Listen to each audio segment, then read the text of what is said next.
Welcome back to another edition of March to Madness. Brian Jeffries, Ryan Hansen at Viejas Arena in San Diego, getting set for the Wildcats' third-round game against the Gonzaga Bulldogs. And before we get to this year's matchup, Rhino, we got to go back to 2003.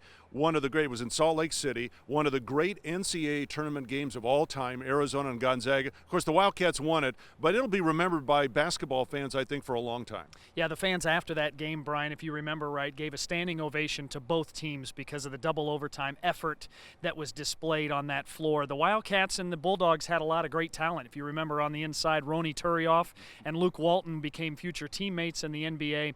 There was some great talent on Arizona. Salim and Channing and Jason Gardner put on a great display of offense. It was Gonzaga's defense that kept them hanging around. A Blake Step missed 8-footer off the backboard would have sent the Bulldogs into the Sweet 16. The Wildcats took care of business, though, and that's probably why we look back so fondly on that game, is because the Wildcats did advance. Absolutely. These are the two the premier programs in the West, and of course they don't play very often, and that's why this is going to be a special matchup now on Sunday night here in San Diego. And there's some similarities. I'm actually glad Gonzaga beat Oklahoma State, Rhino, because I think it's a better matchup, not just for Arizona, it's a better matchup for Gonzaga, it's a better matchup for the fans who want to see some good basketball. So let's talk about the matchup, and the guard play for both these teams is solid. Yeah, you got David Stockton, John Stockton's son, at the point guard, Pangos, and Gary Bell. Very solid, well-coached, and disciplined team on the perimeter. Arizona's three-guard lineup really matches up well with that, with TJ Nick and Gabe York.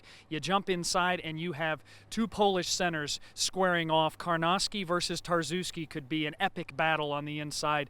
Just now you thought that Caleb was the biggest center in all of college basketball. 7'2", 295 Karnowski will be a load for him, but Aaron Gordon will be a nice matchup with Sam Dower. That's probably, for me, the matchup of the game. Those two guys, if you remember back in Seattle a few years ago, Sam Dower really hurt Arizona, but Aaron Gordon was not on that team. So from a disciplined coached team with Gonzaga to Sean Miller's disciplined team, this could be a very great chess match between Sean Miller and Mark Few as well. On paper, it looks like, again, one of these offense versus defense. Arizona's defense has been top 10 in the country all year long. Gonzaga's offensive side, top 5 shooting team in the nation. And since they got into postseason play, including the West Coast Conference Tournament, Gonzaga's shooting over 50% as a club. Arizona's also shooting 50% as a club in postseason play, by the way, too. So do you think it's going to boil down to the Wildcats' defense? I think it is, and that's Arizona's trademark, and it has been all season, which is a good thing. If the Wildcats can hold the Bulldogs down to the percentage that Arizona fans have been used to seeing, and what's scary, what we've used to been seeing is a number in the 30 percentile or lower here in the postseason.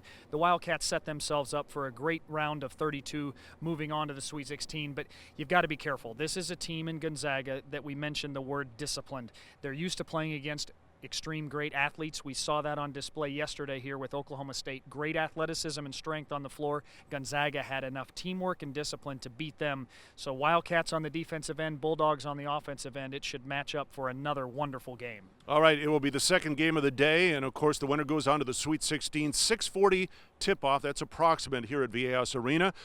Rhino, I'm Brian. We got to get some taquitos. Check you on Sunday.